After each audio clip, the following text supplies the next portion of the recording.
ओम श्री परमात्मने नमः। महात्मा गांधी जी हमारे देश के महापुरुष हैं। सारी दुनिया उनको मानती है और उन्होंने गीता का गुजराती भाषा में अनुवाद किया था और गीता पर वह हमेशा चलते थे। वह तो कहते थे कि मुझे अपने सभी समस्याओं का हल गीता से प्राप्त होता है और गीता पे हमेशा जीवन कर्म का अभ्यास करते थे और अपने आश्रम में भी अपने खास लोगों को जो उन पर विश्वास करते थे, उनको मानते थे, उनको भी गीता पर चलने सिखाते थे।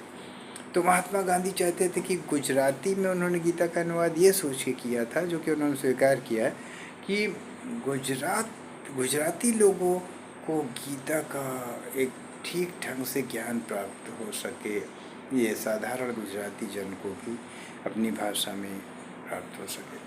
तो गांधी जी ने 16 दिसंबर 1930 में छठे अध्याय पर इस प्रकार अनुवाद किया था। हालांकि वो गुजराती में किया था, उसी का ये हिंदी रूपांतरण है।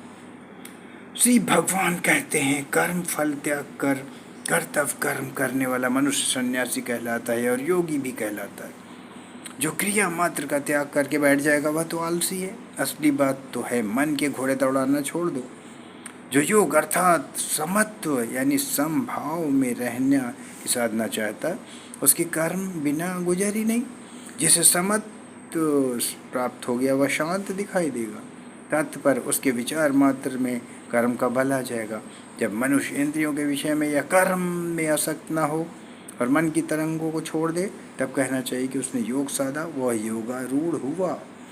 आत्मा का उद्धार आत्मा से ही होता है। तब कह सकते हैं कि आत्मा स्वयं ही अपना शत्रु बनता है और मित्र बनता है।